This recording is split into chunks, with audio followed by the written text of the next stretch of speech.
우리 장로님께서 할렐루야 하니까 너무 어색해가지고 제가 군기가 지금 바짝 들어 있습니다. 30여 년 전에 저는 80년도에 이제 입대해서 군 생활을 했었으니까 그때로 문득 돌아가서 저의 모습을 다시 한번 들여다볼 수 있어서 참 여러 가지 감회가 새롭기도 하고, 또 어려운 군 생활을 통해서도 여러분 신앙생활 지키면서 믿음 생활하는 여러분들이 너무 귀하고 고맙고 감사합니다. 사람마다 살아가면서 어려운 일들이 다 있습니다. 그래서 어려운 일들이 뭐냐 이렇게 물어봤더니 사람마다 각각 그 어려운 일이 다 다릅니다. 어떤 분에게 물어봤더니 문어의 다리와 그 손을 구별하는 것이 그렇게 어렵다고 그렇게 얘기를 하더라고요. 여러분 혹시 아시는 분 계세요? 문어의 다리와 이 손을 구별하는 것. 이것 또 얘기 안 하면 이것 때문에 이 시간 내내 묵상하는 분들이 계실 것 같아서 제가 답을 좀 말씀드릴 것 같아요. 문어를 옆에 세워놓고 문어를 방심하게 한 다음에 문어 머리를 탁 때리면 아야하고 올라오는 게 손이고 받치고 있는 것이 다리라고 그렇게 얘기합니다. 그보다 또 어려운 게 뭐냐면 결혼한 아들을 자기 편 만드는 게 그렇게 불가능하다 그래요. 이 중에 혹시 이제 우리 어머님들도 오셨는데 우리 아들들 결혼시키고 나서 요즘은 내 아들 그러지 않고 내 며느리의 남편 이렇게 불러야 된다 그래요. 근데 이게 얼만큼 어려운가 하면 어려운 정도를 설명했는데 머리카락이 하나도 없는 분 머리에 핀 꼽는 것만큼 힘들다 그러는 거예요. 이제 어떤 어머니가 외동아들을 이제 결혼을 시켰어요. 한 6개월 데리고 살다가 이제 분가를 시키려고 이제 그렇게 해서 했는데 이 어머니가 궁금한 거예요. 이 아이들이 어떻게 사는지. 그래서 아이들 사는 방에 가끔 가기도 하고 또 왔다가 하다가 어느 날은 그냥 그 보고 싶은 마음을 주체하지 못해서 문을 이렇게 열게 된 거예요. 그때 마침 며느리가 직장 다녀와서 옷을 갈아입고 있는 중이었어요. 문이 열리니까 서로가 얼마나 놀랬겠어요. 그러니까 이제 며느리가 좀 재치가 있었던 며느리 같아요. 아이고 어머니 웬일이세요? 그랬더니 야 미안하다. 너희들 사는 거 어떻게 사는지 궁금해서 그렇게 해서 열어봤는데 아유 정말 미안하다. 그래서 근데 너는 뭐하니? 그랬더니 며느리 갑자기 폼을 탁 잡더니 어머니 이게 원래 제 정장이에요. 딱 이렇게 얘기하는 거예요. 내가 너무 실수했구나. 너 금년에 내가 여름에 옷을 한벌 해줄 테니까 내 사오가는 의미에서 미안하다니까 어머니 괜찮아요. 자주 오세요. 그러는데 이 어머니가 이제 자기 방으로 돌아가는데 보니까 이 며느리의 멘트가 계속 생각나는 거예요. 이게 제 원래 정장이에요. 그래서 자기도 방에 들어가니까 영감님이 이렇게 신문을 보고 이래가지고 신문을 보고 계신 거예요. 자기도 옷 다 벗고 왔다 갔다 하니까 영감님이 고개를 들고 이렇게 보는 거예요. 지금 당신 뭐해? 그래서 아까 그 며느리처럼 요염하게 이게 원래 제 정장이에요. 딱 이랬어요. 그랬더니 이 신랑이 아무 말도 안 하더니 한참 있다 고개를 들더니 옷 좀 다려 입어라. 그리고 조금 있다가 다시 옷 좀 빨아 입어라. 그리고 또 한참 있다가 결정적인 말, 옷 좀 많이 줄여 입어라. 여러분 우리는 인생을 살다 보면 우리가 다려도 다려지지 않는 우리 인생의 상처라는 것이 있습니다. 아무리 빼려고 해도 우리 인생 속에 계속해서 기억되고 빠지지 않는 우리 아픔의 얼룩을 가지고 살아갈 때가 참 많습니다. 또 살다 보면 내가 정말 원했던 모습은 이것이 아닌데 내가 생각했던 것과는 다른 모습으로 어느새 내 자신이 변해있는 경우를 많이 바라봅니다. 오늘 이 새벽에 소개하고 싶은 이 베드로라는 사람이 그런 사람이었습니다. 이 사람은 대단한 사람이었습니다. 12명의 제자 중에 이 탑 리더십을 가지고 이 제자들을 이끌어갔던 사람입니다. 12명 하면 뭐 그렇게 대단하겠냐 그랬지만 이 제자들 12명 다 개성이 굉장히 강한 사람입니다. 이 12명 중에 적어도 4명은 가슴에 칼을 품고 다니는 사람이었습니다. 마음에 안 들면 언제든지 나는 죽이겠다고 생각하는 사람, 그 사람과 한 방에서 한 가족처럼 지낸다고 하면 생각해 보십시오. 거기에 무슨 단합이 이루어지겠습니까? 이 사람들보다 더 어려운 사람이 있습니다. 그것은 바로 편견을 가진 사람입니다. 남자가 뭘 할 줄 안다고, 여자가 뭘 할 줄 안다고, 나사렛에서 무슨 선한 사람이 난다고, 이 편견을 가진 사람과 하나 된다는 것은 너무 어렵습니다. 이거보다 더 어려운 사람이 있습니다. 이 어려운 사람은 뭐냐면 속을 알 수 없는 사람입니다. 바로 가룟 유다 같은 사람, 그 사람 속에 무엇이 있는지 아무것도 알 수 없습니다. 이런 사람들을 이끌어 간다는 것이 얼만큼 힘든지 모릅니다. 그런데 거기에 이제 리더십을 가지고 제자 모임을 이끌어 왔으니까 대단한 사람이죠. 그 다음에 이 사람은 예수님이 칭찬하는 신앙 고백을 가진 사람이었습니다. 이렇게 믿음 생활하고 목회를 하다 보면 정말 목회자가 볼 때에 저 사람은 정말 신앙인이다 이렇게 인정할 만한 사람이 생각보다 그렇게 많지 않습니다. 근데 이 베드로는 제자들이 2년 반 동안이나 예수님 가르쳐서 가이사라 빌립보 지방 갔을 때 너희가 나를 누구라 하느냐 그렇게 질문했을 때 아무도 대답 못할 때에 이 베드로가 주는 그리스도시요 살아계신 하나님의 아들입니다 이렇게 고백할 때 주님께서 이 베드로의 신앙 고백을 칭찬하셨습니다. 그리고 네 고백 위에 내 교회를 세우겠다고 그렇게 주님이 말씀하실 만큼 대단한 사람이었습니다. 그리고 베드로는 누구보다도 기적을 체험한 사람이었습니다. 신앙의 체험이라는 것은 굉장히 중요합니다. 폭풍이 몰아치고 파도가 치는데 예수님이 오니까 제자들이 전부 다 이제 우리는 죽겠구나 생각했는데 예수님이 오니까 이 베드로는 엉뚱한 얘기를 합니다. 만약 예수님이면 나를 무리로 걷게 하시옵소서. 그래서 베드로는 무리를 걸었던 정말 예수님이 메시아 되심을 자기 삶 속에서 체험으로 갖고 있는 사람이었습니다. 그리고 무엇보다도 그는 신념의 사람이었습니다. 자기가 옳다고 맞다고 생각하는 걸 위해서 자기를 던질 줄 아는 사람이었습니다. 우리 중에 신념이 없는 사람이 누가 있어요? 그러나 그 신념이 가족 문제와 생계 문제와 연결되면 신념을 굽히게 되는 것이 우리 사람의 일반적인 생각입니다. 그런데 이 베드로는 배와 그물을 버려두고 가족을 버려두고 아직 검증되지 않는 청년 예수를 따라갔던 사람입니다. 그리고 이 어부가 예수님 잡으러 로마 병정이 왔을 때 칼을 빼들고 예수님 지키겠다고 자기 목숨 걸고 예수님 지켰던 사람입니다. 많은 사람이 다 예수님을 떠나도 자기는 예수님만을 지키겠다고 많은 사람께 공개적으로 선언했던 사람입니다. 대단한 사람이었습니다. 그러나 오늘 이 새벽에 이 본문에 보여주는 이 베드로는 더 이상 그 사람은 아니었습니다. 이 사람은 모든 것을 다 잃어버린 사람이었습니다. 큰 것도 아니었습니다. 이제는 그의 리더십도 아무도 따라오지 않습니다. 그가 큰 소리 쳤던 것도 거짓말로 판명났고 그의 신앙 고백도 아무런 힘을 발휘하지 못하는 것이라는 것을 판명났던 그런 사람입니다. 회복될 수 없는 그 사람이었습니다. 다시 무엇을 어떻게 시작해야 될지 알지 못하는 사람이었습니다. 자기 이름값도 못했습니다. 베드로 반석이라 그랬는데 그는 반석이 아니라 작은 여자 계집아이의 그 질문 3마디 앞에 자기가 쌓아놨던 모든 것을 동시에 왕창 잃어버린 사람이었습니다. 대단했던 사람이었지만 큰 것도 아닌 작은 계집아이의 말 한마디 앞에 자기가 가진 모든 것을 한꺼번에 잃어버린 사람이었습니다. 반석이라는 자기 이름대로 살지 못하는 바로 그 사람이 이 베드로였습니다.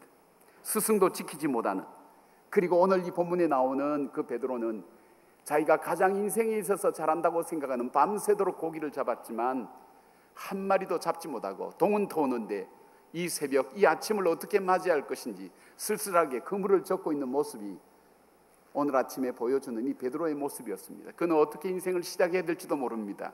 어떻게 새롭게 살아야 될지도 알지 못합니다. 여러분, 세상에서 가장 어려운 일이 뭐냐면 안 해본 일 하는 것 참 어렵습니다. 여러분이 군생활 처음 하시기 때문에 아마 쉽지 않으실 거예요. 불안할 거예요.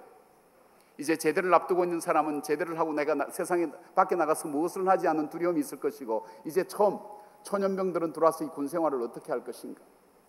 제가 처음 군대에 입다니까 깨구리복 입은 말년 병장이 저보고 그러시더라고요. 내가 너 같으면 죽겠다고. 그래서 제가 그때부터 겁먹기 시작했어요. 야, 군생활이 정말 어렵구나. 두려움으로 다가오는 거예요. 그런데 이것보다 더 어려운 일이 있어요. 그것은 한 번 실패했던 일을 다시 시작하는 것보다 더 어려운 건 없는 거예요. 베드로는 모든 것을 다 잃어버렸어요. 무엇을 어떻게 시작해야 될지 그는 알지 못했어요. 그런데 베드로는 여기서 끝날 줄 알았는데 우리가 21장 요한복음 21장 넘겨서 초대교회로 넘어가는 사도행전 열면 베드로는 초대교회 굉장히 중요한 인물로 자리 잡게 됩니다. 우리가 볼 때 누가 봐도 이 사람은 완전히 여기서 인생이 끝났다고, 다시 시작할 것이 그에게는 아무것도 없다고 생각했지만, 그러나 가장 중요한 초대교회 역사에 있어서 베드로가 이렇게 존귀하게 쓰임받을 수 있었던 이유가 뭘까? 오늘 여러분 중에는 어떤 생각 가지고 있는지 모르겠어요. 몸은 젊지만 여러분 마음은 이미 낙심하고 좌절하고 있지는 않습니까? 내가 어떻게 살아야 될 것인가? 내가 앞으로 무엇을 하면서 이 젊은 날을 이겨내고 앞으로 내 인생을 살 것인가? 여러분 어떻게 살아야 될지 알지 못하는 마음 갖고 있습니까? 아직 얼마 살지는 못했지만은 내가 살아왔던 삶의 원리를 잃어버리고 어떻게 살아야 될까? 때로는 내가 원치 않는 실패와 아픔을 가지고 신앙도 다 잃어버리고 내가 무엇을 다시 해야 될지 못하고 어떻게 다시 내가 시작해야 될지 알지 못하는 분들이 여러분 중에 있습니까? 그렇다면 오늘 이 베드로의 회복은 베드로만의 회복이 되었으면 안 됩니다. 저와 여러분의 새로운 시작이 되어야 됩니다. 그러면 오늘 이 베드로가 다시 시작할 수 있었던 이유가 뭔가? 오늘 성경 속에 나타나는 베드로의 새로운 시작, 그로 하여금 새로운 새로운 역사 앞에 새로운 아름다운 모습으로 자기의 삶을 헤쳐나가며 자기의 삶을 헤쳐나갈 뿐 아니라 자기의 삶을 통해서 많은 사람에게 거룩한 영향력을 주고 세계 역사의 변화를 줄 수 있었던 위대한 인생으로 살 수 있었던 그 이유가 무엇인가 하면 제일 먼저 첫 번째, 예수님이 그를 찾아오셨다는 사실입니다. 여러분, 예수님이 베드로를 찾아왔다 그러면 별로 이렇게 우리 마음속에 와닿지 않지만 예수님은 어떤 분이며 베드로는 어떤 사람인가를 우리가 다시 한번 생각해 보면 예수님은 찾아올 수 없는 사람을 찾아온 거예요. 제일 먼저 예수님은 실패자를 찾아온 겁니다. 예수님께서 베드로에게 많은 걸 맡겼습니다. 굉장히 소중한 걸 맡겼습니다. 예수님은 십자가의 생명을 걸 정도로 이 복음을 이 베드로에게 맡기면서 이 복음을 증가하고 전하는 제자로서 부족함 없이 살았으면 좋겠다고, 그리고 그에게 고난을 주면서 맡겼어요. 귀신 내어 쫓는 힘도 주고 병자도 고치는 능력도 주고, 그리고 그에게 말씀의 깨달음도 주고 많은 것 주었지만 그는 작은 계집아의 말 한마디 앞에 자기가 쌓아놨던 모든 것을 왕창 다 잃어버린 거예요. 실패한 사람이에요. 여러분, 세상에 실패한 사람을 찾아가는 사람 없습니다. 여러분 속에 군생활 실패한 사람 찾아가서 군생활을 어떻게 해야 됩니까? 물어본 사람 아무도 없습니다. 어제 저녁에 잠깐 그 TV 보는데 그 조영남 씨가 주례받던 얘기를 하더라고요. 그래서 주례사를 뭐라 했냐고 그랬더니 조영남 씨가 자기는 양심에 찔려가지고 딱 한마디 했다 그래요. 나처럼 결혼생활 하지 말라고. 자기는 여러 번 결혼했다고. 나처럼 결혼생활 하지 말라고. 실패한 사람 찾아가서 물어본 사람은 없어요. 실패한 사람 찾아가서 다시 나하고 일하자고 하는 사람은 아무도 없어요. 일 맡긴 사람 없어요. 세상에는 이것보다 더 어려운 사람이 있어요. 자기를 배신한 사람을 찾아가는 사람은 없어요.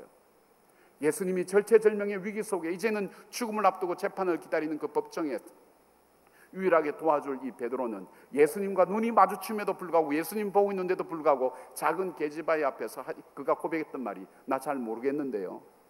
예수님 잘 모르겠는데. 여러분, 세상에서 가장 먼 거리가 어딘지 압니까? 배신한 사람을 찾아가는 길입니다. 내가 정말 위기와 어려움이 있을 때 내 삶 속에 도움이 되어야 될 그 사람이 바로 그 배신한 사람이 바로 눈앞에 있다면 그 사람 피해갑니다. 가까이 있어도 그렇게 먼 거리가 없어요. 배신한 사람 가기가 그렇게 힘든 거예요. 가장 가까운 사람은 아무리 멀리 있어도 사랑하는 사람일 것입니다. 여러분, 오늘 저와 여러분들이 어쩌면 우리 주님께서 우리에게 주신 귀한 것들을 우리는 실패하면서 살아가고 있는 인생은 아닌지 모르겠어요. 하나님 우리에게 시간이라는 선물을 주셨어요. 선물을 주신 하나님은 그 시간에 대해서 우리가 바르게 쓸 기대를 갖고 계신단 말이에요. 여러분이 어저께 그저께 지금까지 살아오면서 하나님께서 선물로 시간을 주시고 생명을 주신 그 주님께 정말 이 시간을 주님이 기뻐하실 만한 성공적으로 이 시간을 보냈냐 이거예요. 내게 준 친구들, 내게 준 가족들, 하나님께서 내게 주신 이 귀한 선물들을 정말 주님이 기뻐하신 모습으로 그렇게 아름답게 섬겨드리고 서로 사랑했나니, 어쩌면 저와 여러분은 하나님께서 우리에게 주신 귀한 선물 가지고 우리는 실패했던 사람이 아닐까. 인간관계에 실패했어요. 내 자신의 삶을 매니지먼트 하는데도 실패한 거예요. 내 꿈을 가꾸는데도 실패하고, 내가 작은 일 앞에 여지없이 내가 하나님 앞에 드렸던 헌신도 실패했던 실패자로 살아가고 있는 건 아닌가 모르겠어요. 아니, 그것보다 더 어려운 것이다. 우리는 배신자가 아닐까요? 주님의 뜻과 내 뜻이 상치될 때에 우리는 내 뜻을 위해서 주님의 뜻을 밟고 지나갔던 건 아닐까요? 제가 일본의 어느 교회 부흥회 갔더니 화상이 있어요. 화상이 있어요. 액자관에서 보니까 이게 뭐냐, 후미에라고 해요. 후미에. 일본이 1600년도부터 1850년도 일까지 막부 시대 때 이 캐톨릭이 전래되면서 이 캐톨릭 박해가 일어난 거예요. 그래서 이 화상을 밟고 지나가면 살려주고, 화상을 밟지 않으면 이제 감옥에 집어넣는데 그 감옥이 그냥 감옥이 아닌 거예요. 그냥 죽이는 감옥인데, 어떻게 엔도 슈사코가 지은 이 침묵이라는 책 보면 이 바닷가에 기둥에 사람을 묶어놓고 민물과 썰물이 들어올 때마다 사람을 거기서 묶어서 그대로 자연스럽게 죽게 만드는 고통스러운 거예요. 그 다음에 어떤 경우에는 자기 손자를 거꾸로 매달아 놓고 이 밑쪽에 구멍을 하나 내서 피가 한 방울 똑똑 떨어지게 만들면서 할아버지와 그 가족들이 보면서, 아이가 죽어가는 과정을 보면서 너 이래도 예수 믿겠느냐, 그렇게 고문하면서 그때 죽은 사람이 한 30만 명 되는 거예요. 근데 화상을 밟고 지나가면 살려주는 거예요. 오늘 저와 여러분의 삶이 우리가 예수 그리스도를 증거하고 예수님의 뜻대로 살아야 되고 예수님 말씀대로 살아야 되고 하나님이 기뻐하시는 삶을 살아야 됨에도 불구하고, 주님께서 오늘 보고 계신데도 불구하고 오늘 저와 여러분의 삶은 주님의 뜻을 짓밟고 주님 보는 앞에서 우리는 내 마음대로, 내 뜻대로, 내 계획대로 판단하며 살아온 삶은 아닌가. 근데 주님께서 그 베드로를 찾아오셨다면 오늘 그 주님은 오늘 이 자리에 우리를 찾아오십니다. 주님께서 오늘 이 자리에 찾아오실 수 있는 이유가 뭘까요? 여러분은 정말 우리 국민의 의무인 국방의 업무를 정말 다 피하는 마당에 여러분 지원해서 오셔서 군생활 정말 잘하는 그런 분들이기 때문에 오셨을까요? 군생활할 때 생활하기도 바쁜데 그 중에서도 믿음 생활하며 오히려 친구들에게 본이 되기 위해서 여러분이 믿음 생활하는 그 귀중한 것 때문에 여러분 주님께서 여기에 오실까요? 아니면 굉장히 대단한 분들 계시고 대단한 사람들 계셔서 특별히 또 주님의 일을 군생활 통해서 하시는 분들이 있기 때문에 주님께서 여기 오실까요? 천만의 말씀이에요. 주님께서 오늘 여기 오실 수 있는 단 하나의 이유가 있다면 그것은 우리가 죄인이기 때문입니다. 내가 온 것은 의인을 위하여 온 것이 아니라 죄인을 위하여 왔다고. 베드로는 주님께서 이 말씀하실 때 그 말씀이 자기에게 적용되는 말인 것을 몰랐어요.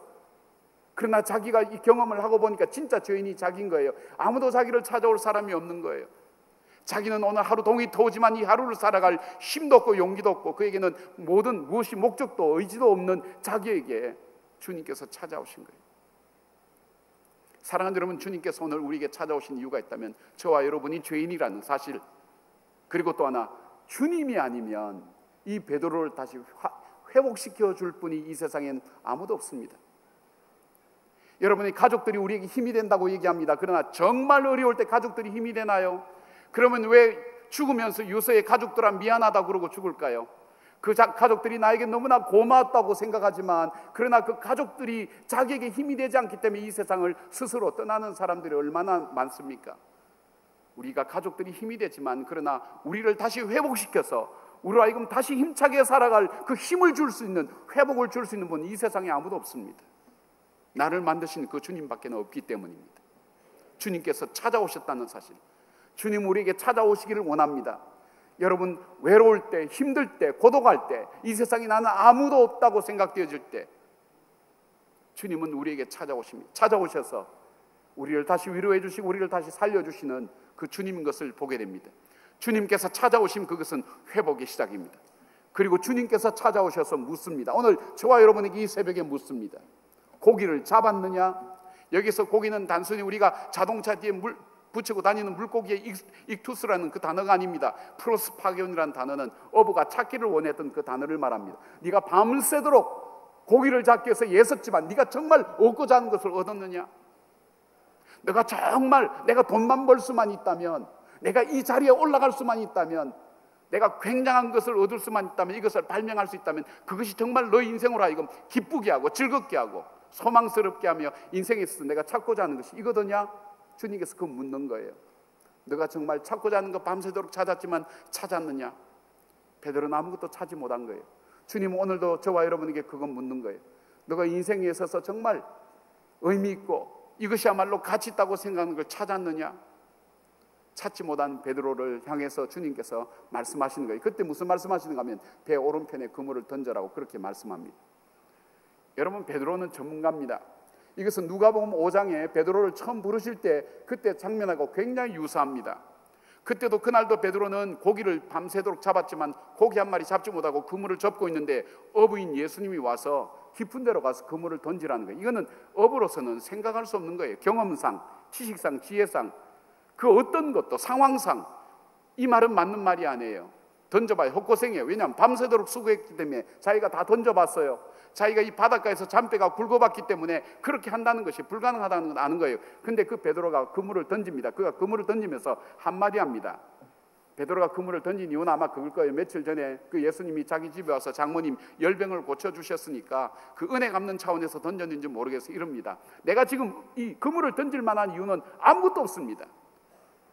당신이 그렇게 말하기 때문에, 그 말하기 때문에 내가 던지겠습니다. 그물을 던질 이유가 없는 거예요. 자기의 경험과 지식과 지혜와 모든 것 다 합쳐도 그물을 던질 만한 이유가 없는 거예요. 내가 당신이 그렇게 말씀하시니까 던지겠습니다. 베드로가 그물이 던졌는데 고기가 잡히는 거예요. 이 불가능한 일이 이루어진 거예요. 여러분 밤새도록 고기를 잡기 위해서 애썼다면 고기가 잡혔을 때 거기 가서 춤추고 난리를 쳐야 되는데 그러지 않고 베드로는 그 고기로 가지 않고 예수님께 다가온 거예요. 이건 사람이 하는 게 아니라는 게 하나님이 하신 거예요. 내 경험을 벗어나는 일이라는 것, 내 지식을 벗어나고 상황을 벗어나는 일, 이건 하나님께서 하신 일이라고. 내가 죄인입니다, 나를 떠나십시오. 그런데 오늘 예수님께서 동일하게 이렇게 말씀하시는 거예요. 고기를 잡았느냐? 못 잡았습니다. 오른편에 그물을 던져라. 그때 말씀에 의지하여 그물을 던집니다. 근데 고기가 잡혀옵니다. 거기서 베드로에게 주시는 주님의 메시지가 있습니다. 베드로야, 너가 최선을 다하고 열심히 잘 살았지만 네가 오늘 실패자와 배신자로 오늘 이 자리까지 오게 된 이유가 뭐라고 생각하느냐? 너가 그때 너 경험과 상황과 지식과 모든 것 다 동원해도 안 될 때에 내 말에 의지하여 그물을 던질 때 너에게 정말 잡기를 원했던 고기가 잡혀지지 않았느냐? 너가 최선을 다하고 열심을 다하고 그렇게 많은 탁월한 리더십을 가지고 사람들에게 존경과 사랑을 받을 만한 일을 해왔지만 너 인생의 마지막 이 바닷가에 배신자와 실패자로 서 있는 그 이유가 어디 있느냐? 그래서 바로 너 지혜와 너 생각과 너 의지와 너 기준을 가지고 살았기 때문에, 너가 말씀에 의지하여 그물을 던질 때 너가 정말 얻고자 하는 것을 얻지 않았느냐? 오늘 이 베드로가 거기서 깨닫습니다. 자기 인생을 어떻게 살아야 될 것인가? 자기 인생은 바로 말씀에 의지하여 살아가는 삶이라는 것을 거기서 깨닫습니다. 여러분, 예수님께서, 우리 하나님께서 말씀에 의지하여 사는 삶이 얼만큼 중요합니까? 하나님께서 이스라엘 백성을 사랑하셔서 애굽에 종되었던 그들을 이끌어내셨어요. 10가지 재앙을 통해서. 여러분, 보통 한 3-4번 하면 지칩니다. 그러나 이 바로는 10번이나 거절한 거예요. 이스라엘 백성 내어달라 그러니까 못 내주겠다고. 근데 하나님께서 10번이나 시도를 하면서 이 이스라엘 백성 구출했을 때는 분명한 이스라엘 백성을 사랑하는 의지를 갖고 있는 거예요. 내가 분명히 구출할 거야. 이스라엘 백성 내가 정말 사랑해. 내 백성 삼을 거야. 주님께서 그토록 사랑했던 이스라엘 백성을 가나안 땅으로 바로 들이지 않고 노예 생활 430년 한 그들이 위로 삼아 조금 편안하게 좀 해줄 수 있는데도 불구하고 주님은 그들을 바로 광야로 몰아넣었어요. 광야로 몰아넣어서 거기서 뭘 간섭했냐면 먹는 것 간섭했어요. 여러분, 세상에서 가장 치사한 것이 먹는 것 간섭하는 겁니다. 광야에서 먹는 것 간섭해. 그 다음에 가장 고통스러운 게 뭔지 압니까? 거주 이전의 자유를 제한하는 겁니다. 보셨을 때 여러분, 철조망 안과 철조망 바깥이 얼마나 차이 나는 것 여러분 절감하시죠? 철조망 하나 사이인데 거주 이전의 자유가 제한될 때 얼마나 고통스러운지 알 수가 없는 거예요. 자기가 좋은 곳에는 얼마든지 오래 가고 싶죠. 그러나 성막에 구름이 떠야 움직이는 거예요. 내 상황이 지금 움직여야 되는데 그거 상관없어요. 내 상황이 지금 여기 머물러야 되는데 그거 상관없어요. 성막에 구름이 떠야 움직이는 거예요.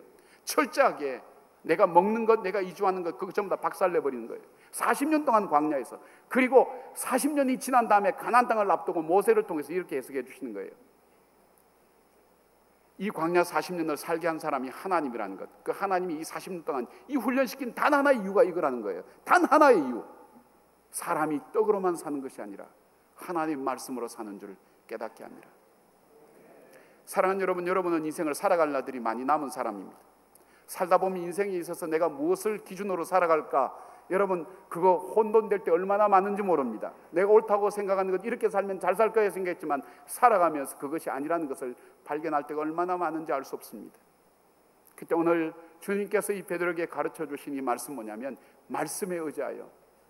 그래서 시편 기자는 이렇게 고백합니다. 이 말씀은 내 발의 등이요, 내 발에 등이 있어서 내가 발을 실족하지 않고 한 발 한 발 들릴 때마다 내가 디디는 곳이 디뎌야 될 수 있는 곳인가 없는가를 볼 수 있게 하는 것이 말씀이었다고. 내 길의 빛이라고, 내 인생의 방향이 어디로 가야 될지 알지 못할 때 이 말씀이 내 인생의 방향이었다고.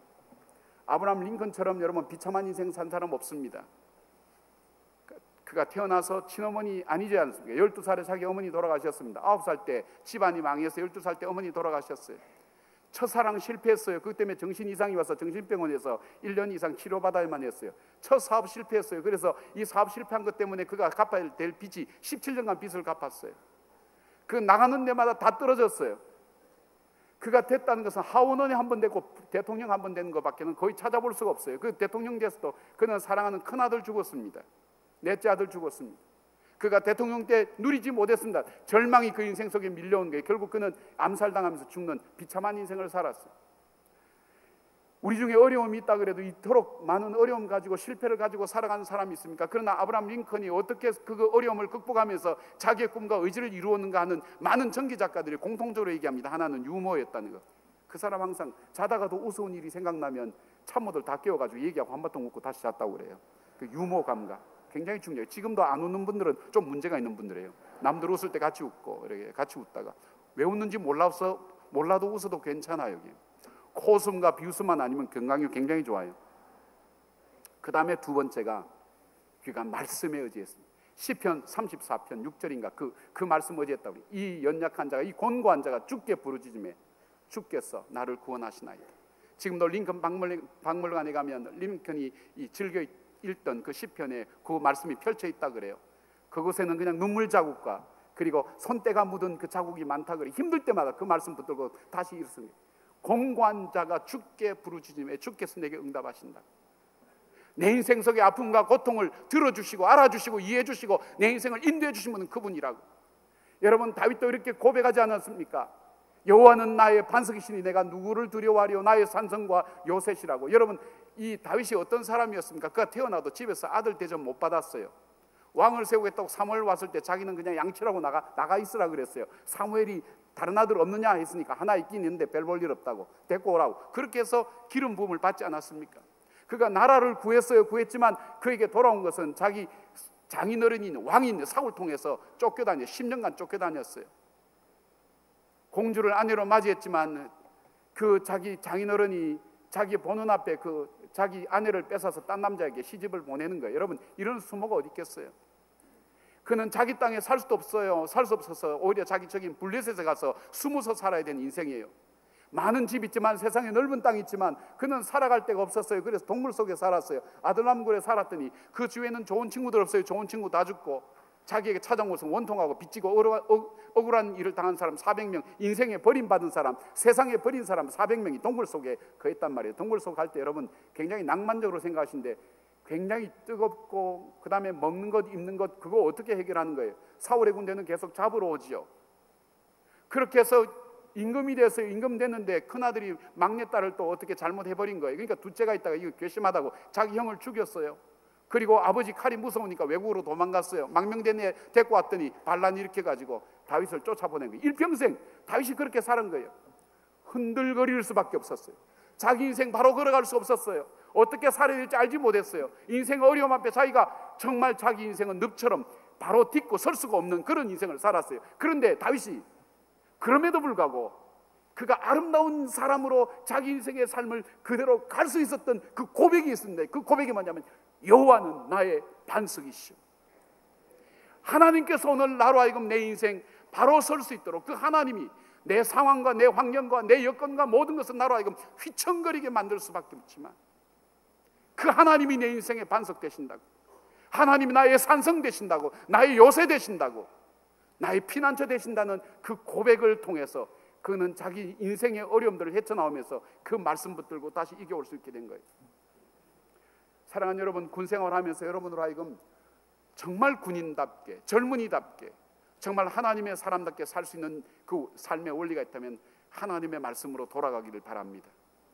인간관계의 갈등, 가족들과의 문제, 자매들의 떠나감, 여러 가지 자기 삶의 미래의 불투명함, 무엇을 내가 근거로 인생을 살아가야 될 알지 못할 때에 오늘 이 베드로는 자기 인생 속에 자기 삶을 다시 사는 거예요.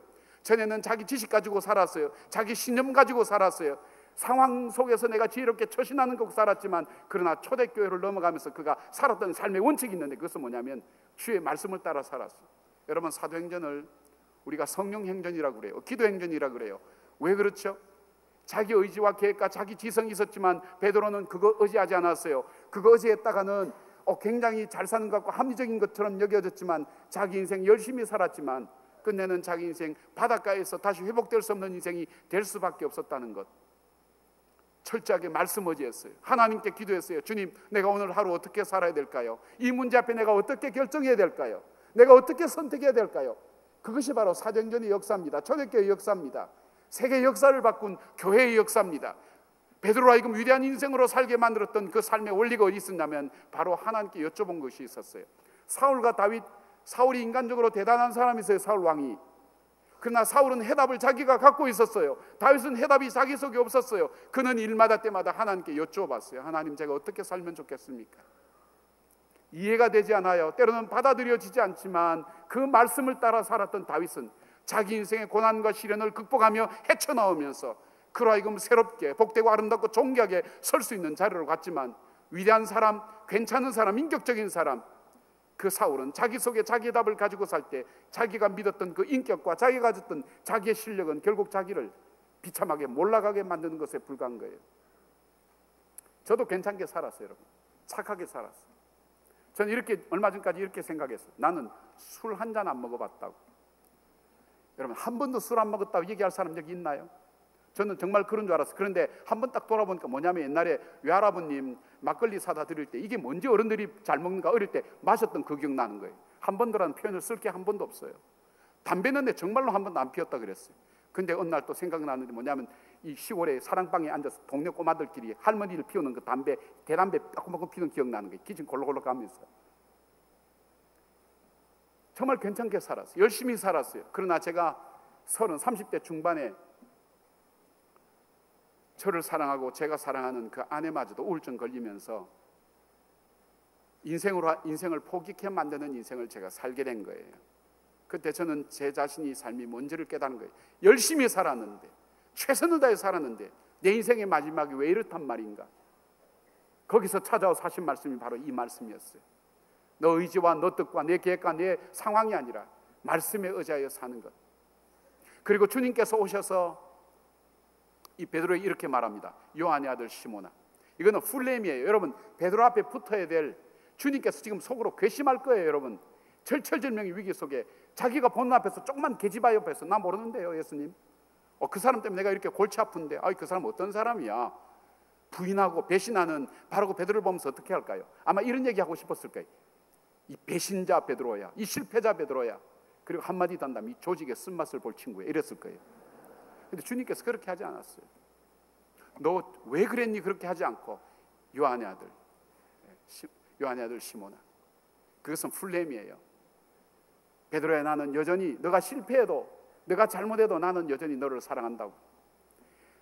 바울은 이것을 어떻게 고백했냐면요, 바울은 이렇게 고백했어요. 예수님께서 우리를 얼만큼 사랑했느냐는 것을 그가 어떻게 고백하느냐. 내가 죄인 되었을 때에, 아무도 죄인 돌아보지 않을 때, 내가 죄인 되었을 때에, 내가 연약할 때, 내가 아무것도 할 수 없는 연약할 때에, 내가 심지어는 하나님과 원수 되었을 때도 하나님께서는 자기 아들 독생자를 십자가에 못 박아서 내가 얼만큼 너를 사랑하는지를 주님께서 우리에게 보여주셨다는 거예요. 그것이 주님의 사랑이에요.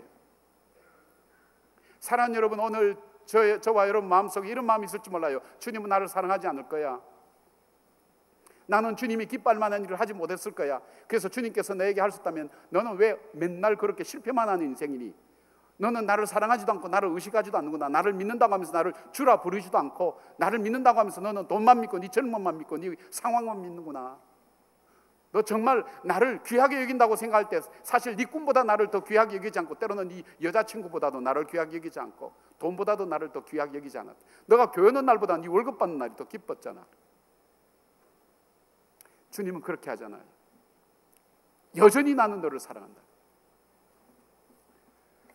제가 이 돈입니다. 이 돈만 보면 사람들이 자다가 다 깨더라고요. 예. 자, 이 돈이 10,000원인데요. 제가 이 돈 구겨볼게요. 자, 구겨졌어요. 이거 얼마예요? 10,000원이죠. 그렇잖아요. 여러분, 대답 참 잘해. 이거 밟아볼게요. 자, 밟았어요. 얼마입니까? 이거 찢어볼게요. 제 돈에 여러분 왜 이렇게 관심 많아요? 예. 자, 그럼 찢었다 치고요. 얼마예요? 예. 이 돈은요, 이 돈을 발행한 곳에서 이 돈의 가치를 취소시키지 않는 한 이 돈의 가치는 그대로 갖고 있어요. 여러분, 우리는 살다 보면 우리 인생이 구겨질 때가 있어요. 우리 인생이 밟힐 때가 있어요. 우리 인생이 찢어질 때도 있어요. 그러나 주님께서는 우리를 가치 없다고 말씀하지 않으세요. 너는 나의 가장 존귀한 아들이라, 존귀한 딸이라, 내가 너를 사랑한다. 주님은 동일한 그 사랑을 가지고 오늘 우리에게 찾아오세요. 오늘 이 새벽에도 저와 여러분에게 주님 하시는 말씀이 있어요. 주님, 나는 주님 앞에 주님의 사랑밖에는 저는 너무 주님을 의식하지 않고 살았습니다. 마치 주님이 안 계신 것처럼 저는 마음대로 살았습니다. 나쁜 생각, 나쁜 일, 나쁜 계획들 많이 갖고 있습니다. 나는 또 그렇게 살아왔습니다. 그래도 주님 오늘 이렇게 말씀합니다. 사랑하는 딸아, 나는 너를 여전히 사랑해. 너가 죄인 되었을 때도, 주님과 원수 되었을 때도, 네가 아무것도 하지 못하는 연약한 그 순간에도 난 너를 놓친 적이 없어. 주님께서 우리를 그렇게 사랑한 거예요. 전 첫 아이를 잃어버렸어요. 첫 아이 잃어버리고, 그리고 아이가 안 생기다 한 10년 지나면서 아이가 태어났어요. 기도 그동안 참 많이 했어요. 기도 너무너무 많이 했어요. 이 딸이 태어났는데, 이 딸이 이제 초등학교 1학년 들어가면서 이 아이가 새벽 6시에 일어나서 혼자 30분간 큐티하는 거예요. 말씀 보고, 초등학교 1학년짜리가. 그리고 한 30분간 방 정리하고 학교 갈 준비하고 7시에 같이 밥 먹고, 자기가 학교 가기 전에 성경 구절 하나를 꼭 암기하고 가더라고요. 그리고 갔다 와서는 성경 하루에 몇 장씩 읽고 숙제하고 방 청소하고 저녁에 가정 예배 드리고, 그리고 2주에 자기 반 아이 1명씩 전도하고. 근데 이거 희망사항이에요. 이랬으면 얼마나 좋겠는가. 자기가 스스로 귀한 줄 알고 이 아이가 저한테 협박 많이 하는 거예요. 아빠 자꾸 나 그러면 나 침 나간다, 길 잊어먹게. 여러분 그런 협박 들어봤어요? 왜냐하면 나는 길 잊어버려서 조금 당황하지만 나를 잃어버린 너희는 미칠 거야. 이 확신을 갖고 있는 거예요. 때리면 때려라, 이렇게 때려라. 때리는 내 머리는 좀 아프지만 네 마음은 멍이 들 거야. 그러면 자신 있게 때리라는 거예요. 대단한 아이예요. 그래서 이 아이에게 정말 이 여자아이니까 음악을 가르쳤다, 바이올린을 가르친다. 여러분 지금도 꽤 오래전에 떴다 비행기 배우는데 100만 원 들었어요. 그러니까 저에게 집사님 한 분이 오시더니 목사님 딸은 음악에는 별로 소질이 없는 것 같아요. 딴 걸로 지금 하시죠. 그러면서 정말 우리 집사님 자녀 중에 음악 감각이 뛰어난 아이가 있는데 그 아이에게 목사님 좀 투자하셔서 그 아이 공부시키면 이 아이는 정말 세계적인 음악가가 될 거라고. 제가 근데 어떻게 할까요? 누구한테 투자할까요? 제가 제 딸에게 투자하면 하늘도 땅도 하는 그 결과가 분명히 예상될 수 있어요. 이건 확실해요. 결과가 어떻게 될지. 누구한테 투자할까요? 저 굉장히 합리적인 사람이에요. 공평한 사람이에요. 여러분들 헷갈리죠? 여러분이 할 수 있는 최대 답은 이걸 거예요. 저도 장가 가서 아이 낳아봐야 알겠습니다. 그게 가장 여러분이 안전한 대답일 거예요. 근데 이상하게 저는 가능성이 있고 괜찮은 아이에게 투자하지 않아요. 장학금 줄 수 있지만 제 딸에게 투자해요. 이유는 없어요. 딴 거 없어요. 제 딸이라는 것 이후에는 아무것도 없어요. 여러분 이게 얼마나 unfair한 거예요. 불공평한 거예요. 이 음악의 소질을 가진 아이 입장에서는 굉장히 불공평한 거예요. 자기한테 투자해야지 가능성이 있지. 최소의 노력으로 최대의 효과를 거둘 수 있어야 그게 합리적이고 공평한 거 아니겠어요? 불공평한 거예요. 저 괜찮은 사람이에요. 그렇게 불공평한 사람 아니에요. 그런데도 불구하고 제 딸에 투자하는 이유는 딴 거 없어요. 제 딸이라는 것 때문에. 여러분 이 불합리하고 불공평한 사랑을 저와 여러분이 받은 거예요. 주님께서 우리를 그렇게 사랑하는 거예요. 다른 사람 볼 때 나는 사랑받을 가치가 없는 거예요. 그 이유가 없는 거예요. 나한테 계속해서 투자해봐야 나는 계속 죄를 짓는 거예요. 여러분 죄를 질 때마다, 죄를 회개할 때마다 계속 다른 죄 회개합니까? 이런 분은 죄를 창조적으로 짓고 사는 사람이에요. 계속 작년에 했던 죄 또 회개하고, 주님 또 죄를 지었습니다. 그거 지금 몇 년째 여러분 회개하고 있어요. 너 또 그 죄 지었니? 너는 정말 가망성이었구나. 그럼에도 불구하고 주님은 나에게 계속 투자하는 거예요. 투자하다가 어디까지 투자했어요? 그 아들 독생자 예수 그리스도를 나를 위해서 죽이기까지 나를 투자하신 거예요. 그 사랑을 저와 여러분이 받은 거예요. 사랑하는 여러분, 주님은 인생이 아닌 신이 시건치 않는다 그랬어요. 주님은 그 약속을 지킨다고 그랬어요. 오늘 그 주님께서는 오늘 베드로를 끝까지 사랑하신 것처럼 저와 여러분을 사랑하십니다. 우리가 이 세상 살 때 용기와 힘을 잃어버리고 살아야 될 이유를 찾지 못할 때는 내가 이 세상에 사랑하는 사람이 아무도 없구나 하는 것과 나를 사랑하는 사람이 아무도 없구나 하는 것이 일치될 때 사람은 삶에 대한 포기를 한다 그래요. 여러분 오늘 우리 주님은 우리가 죄인 되었을 때도, 우리가 연약할 때도, 우리가 주님과 원수 되었을 때도 우리를 포기치 않고 우리를 사랑하신다는 거예요. 나도 나를 포기하지만, 때로는 나도 나를 포기하지만, 때로는 나도 내가 싫지만 주님은 나를 한 번도 싫어한 적이 없다 그랬어요. 나를 포기하지 않는다 그랬어요. 내가 어디 있든지 무엇을 하든지 너는 내 것이라. 지렁이 같은 너 야곱아, 너는 내 것이라. 하나님께서 포기치 않는 여러분들, 그 사랑이 오늘 우리에게 있다는 사실이에요. 그리고 그 주님이 오늘 우리에게 묻습니다. 요한의 아들 시몬아, 네가 나를 사랑하느냐? 주님께서 우리에게 묻습니다. 이 새벽에 주님께서 이 자리에 오셔서 배신자요 실패자인 우리에게 찾아오셔서 우리를 위해서 사랑하시던 그 주님이 오셔서 오늘 이 새벽에 저와 여러분에게 묻는 거예요. 사랑하는 아들아 딸아, 네가 나를 사랑하느냐? 베드로는 이전처럼 큰 소리 치는 거 좋아했어. 예, 사랑합니다. 주님 잘 아시잖아요. 얼마간의 시간이 흘른지 모르지만 주님이 또 묻는 거예요. 요한의 아들 시몬아, 네가 나를 사랑하느냐? 베드로는 그때도 의식도 없이 또 물어봤어요. 예, 제가 주님을 사랑합니다. 또 얼마간의 시간이 지난지 몰라요. 예수님 또 묻습니다. 요한의 아들 시몬아, 네가 나를 사랑하느냐? 그럴 때 그때에 베드로가 생각하기 시작한 거예요. 여러분, 반복적인 질문은요, 우리에게 굉장한 의미를 주는 거예요. 여러분은 집에 가서 오늘 집회 마치고 돌아가셔서 여러분께서 집에 편지를 써보세요. 어머니 정말 저를 사랑하시나요? 그러면 답이 이렇게 올 거예요. 얘가 무슨 쓸데없는 그런 질문을 하고 있니? 당연한 걸. 두 번째 또 얼마간 시간 지난 편지에 어머니 정말 저를 사랑하시나요? 그러면 그 어머니가 답장이 이럴 겁니다. 너 사고 싶은 게 뭐니? 이렇게 물어봅니다. 그리고 또 하나, 세 번째, 어머니 정말 저를 사랑하시나요? 그럼 그 어머니가 그때부터 근심하기 시작합니다. 얘에게 무슨 일이 있는가? 내가 얘에게 잘못해 준 게 뭘까? 돌아보기 시작하는 거예요. 여러분, 반복적인 질문, 오늘 저와 여러분이 묻는 게 네가 정말 나를 사랑했느냐는 질문 속에는 지금까지 네 삶이 나를 사랑해서 그렇게 살아왔느냐? 베드로에게 합니다. 주님, 나는 그렇게 살지 못했습니다. 가슴 아파했다 그랬어요. 오늘 성경 보면 가슴 아팠다 했어요. 주님께 내가 사랑합니다 그렇게 자신 있게 얘기할 만큼, 이 헬라어 원어가 다 달라요. 자신 있게 주님 사랑합니다 할 만큼 저 사랑하지 못했습니다. 저는 그냥 내 의지대로, 내 뜻대로, 내가 그냥 하고 싶은 대로 그렇게 사랑해서 살아왔습니다. 주님이 말씀하시는 그 사랑 가지고 살지 못했습니다. 그때 주님께서 이렇게 부탁하는 거예요. 내 양을 먹이라. 기가 막힌 거예요. 왜요? 예수님께서 베드로 만나면서 가장 부탁하고 싶었던 가장 핵심적인 단 한마디 부탁이 뭐냐면 내 양을 먹이라는 건데, 그것을 베드로가 위대할 때, 주는 그리스도시여 살아계신 하나님의 아들이라는 큰 신앙 고백을 드릴 때에도, 나는 다 떠나도 나는 주님을 섬긴다고 할 때도, 이적과 기적을 체험했을 때도 베드로가 대단한 사람처럼 보여질 때 주님은 한 번도 부탁하신 적 없어요. 지금 베드로는 완전히 몰락한 사람이에요. 아무것도 가진 사람 없는 사람에게 주님 묻는 거예요. 내 양을 먹이라. 여러분, 오늘 어쩌면 여러분 마음속에 나는 실패자요, 배신자구나, 내가 앞으로 군생활을 어떻게 하면 내 젊음을 어떻게 살아갈까, 이 환경 속에서 난 무엇을 어떻게 다시 시작할까, 나는 가진 힘이 아무것도 없다고 생각하는 바로 그때 주님이 오셔서 부탁하는 것이 있어요. 사랑하는 아들 딸아, 나는 너가 실패할 거 알고 있다고, 네가 연약한 거 알고 있다고, 그러기에 너가 나를 의지하라. 베드로는 그때부터 자기 의지하지 않았어요. 의지할 것도 아무것도 없었어요. 바로 주님을 의지했어요. 주님을 의지할 때에 바로 베드로의 삶은 위대한 삶이 될 수 있었어요. 사랑하는 여러분, 우리 젊은이들에게 지금 나라와 민족이 우리나라 여러분에게 짊어지는 부담이 굉장히 많습니다. 기성세대로서 굉장히 미안할 정도로 여러분이 짊어지고 갈 이 나라와 이 민족은 어쩌면 여러분이 피하고 싶을 정도로 짐이 너무나 많습니다.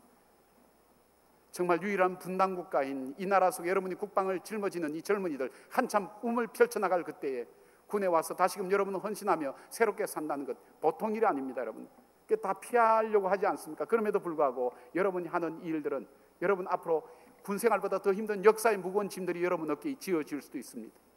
어쩌면 여러분 가정에 무거운 짐들이 여러분 속에 있을지 모릅니다. 어쩌면 여러분 내무반에 정말로 힘들게 하는 사람이 있을지 모릅니다. 여러분 군생활과 살아가는 삶 속에 내가 희망이 있단 말인가, 무엇에 소망을 두고 살아야 될 것인가, 그런 마음을 가지고 부담스러워서 도망가고 싶지만, 어쩌면 군생활 통해서 예수를 믿고 그 예수 믿는 사람처럼 살아간다는 것이 굉장히 어려울 수 있을 거예요. 주일날 외박 나가서 마음대로 살지도 못하는 거예요. 친구들처럼 편하게 살지도 못하는 거예요. 그때 주님께서 저와 여러분에게 묻는 질문이 있어요. 사랑하는 아들 딸아, 네가 나를 사랑하냐? 네가 정말 나를 사랑한다면 내 양을 먹이라. 여러분, 내 자신의 삶도요, 내 거 아닙니다. 내가 내 목숨 내 마음대로 끊고 죽이고 살고 할 수 있는 자격이 나에게 없어요. 내 거 아니에요. 나도 주님의 양이에요.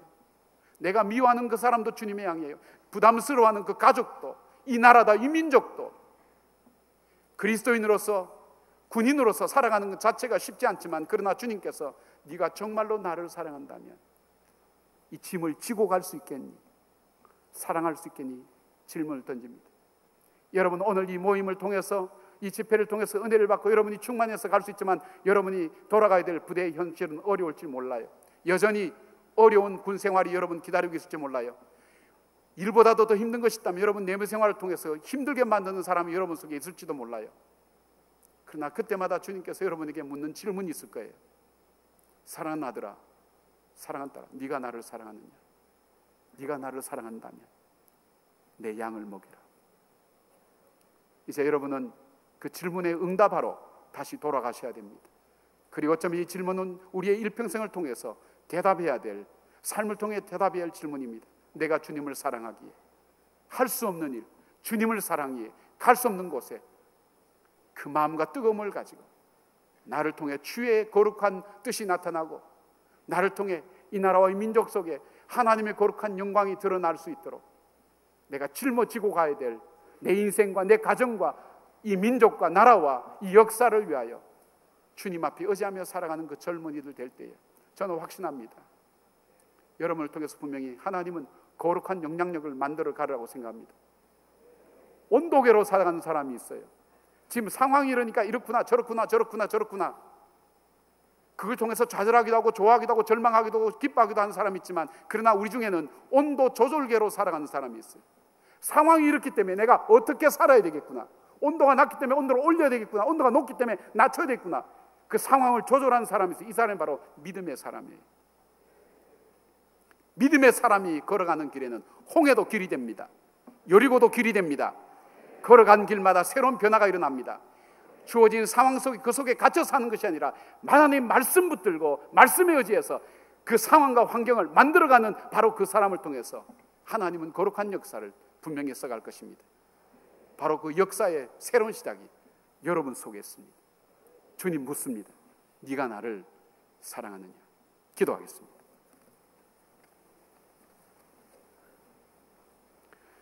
사랑하는 주님, 우리 젊은이들이 이 자리에 모여 살아계신 하나님을 예배합니다. 찬양합니다. 어쩌면 이 새벽에 베드로처럼 다시 회복될 수 없는 연약함을 가지고 어떻게 살아야 될지 안타까움 속에 있는 우리의 젊은이도 있을 수 있습니다.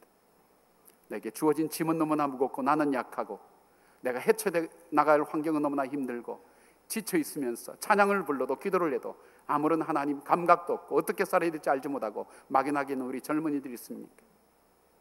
자신감에 충전해 있지만 확신을 가지지 못하고 있는 우리 젊은이들이 있습니까? 주님, 오늘 이 베드로에게 말씀해 주신 것처럼 이제 말씀에 의지하여 살아가는 저희들 되게 하여 주시옵고, 주님을 사랑함으로 갈 수 없는 곳, 할 수 없는 것을 감당하며 바로 이들의 어깨에 짊어진 이 나라와 이 민족을 당당하게 치고 나가며 새로운 역사를 만들어갈 수 있는 주의 거룩한 젊은이들, 세상 속에 거룩한 주의 영향력을 나타내는 비전과 꿈을 가진 느헤미야처럼, 다니엘처럼 이 시대에 물들지 않고 시대를 새롭게 만들어갈 수 있는 주의 젊은이들로, 주님의 백성들로 살아갈 수 있도록 주님 축복하여 주시옵소서. 하나님, 이들을 통해 펼쳐질 하나님의 위대한 나라를 바라보고 기대하며 우리 주 예수 그리스도의 이름으로 기도드리옵나이다. 아멘.